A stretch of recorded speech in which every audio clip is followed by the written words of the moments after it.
Sebelumnya, Assalamualaikum warahmatullahi wabarakatuh.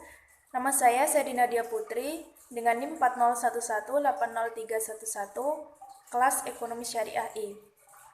Di sini saya akan menyampaikan pembahasan mengenai ciri-ciri kapitalisme dan juga tahap perkembangan kapitalisme.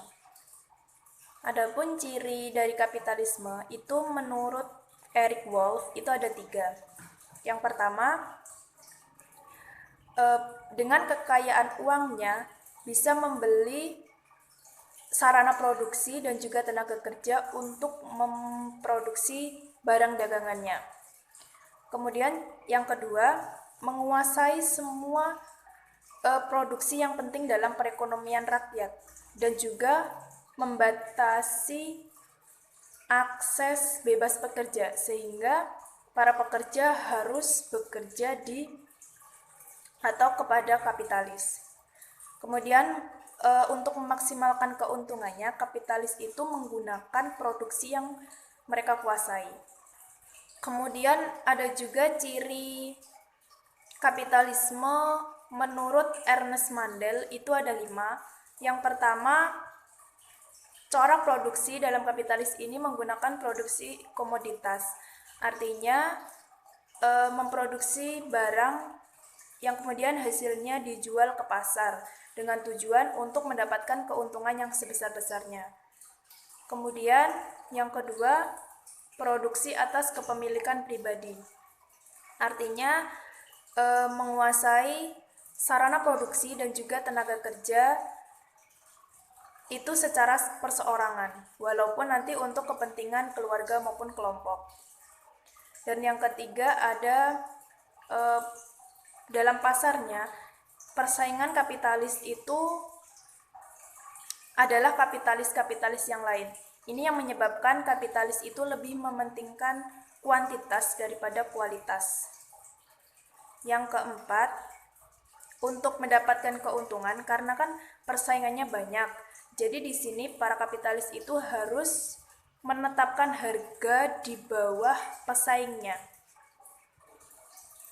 Hal ini membuat kapitalis harus memperbanyak produksi komoditasnya dan meningkatkan produksinya. Dan yang kelima, itu untuk tujuan produksi kapitalis ini adalah untuk mencari keuntungan. Nah, dengan hal ini, kapitalis harus merendahkan biaya produksi dan juga meningkatkan teknologinya itu menggunakan teknologi yang canggih agar dapat memperoleh kapital dalam jumlah yang besar. Kemudian yang selanjutnya adalah tahap perkembangan kapitalis. Tahap perkembangan kapitalis ini ada 3 fase atau 3 tahap, yaitu kapitalisme awal, kapitalisme klasik atau liberal, dan kapitalisme lanjut. Untuk kapitalisme awal itu terjadi pada tahun 1500 sampai 1750. Nah, pada fase ini muncul industri sandang. Pada waktu itu dengan memanfaatkan teknologi yang ada, industri sandang itu berkembang cukup baik. Dari pendapatannya tidak digunakan untuk kebutuhan konsumtif, tetapi lebih digunakan kepada hal-hal yang bersifat produktif, seperti pengembangan usaha perkapalan, pergudangan, dan lain-lain. Jadi pada tahap ini lebih ditekankan pada produksi. Kemudian kapitalisme klasik atau liberal. Ini pada tahun 1750 sampai 1914. Nah, di sini muncul revolusi industri dan juga muncul tokoh kapitalisme, yaitu Adam Smith yang dijuluki sebagai bapak kapitalisme. Pada tahap ini itu dilatar belakangi oleh ideologi liberalisme yang menekankan bahwasanya peran pemerintah dalam perekonomian itu harus diminimalkan. Nah, di sini yang untung itu adalah para pemilik modal karena mereka lebih dominan. Jadi di kapitalisme klasik atau liberal ini sudah sudah pada tahap konsumtif, jadi produksi dan konsumsi.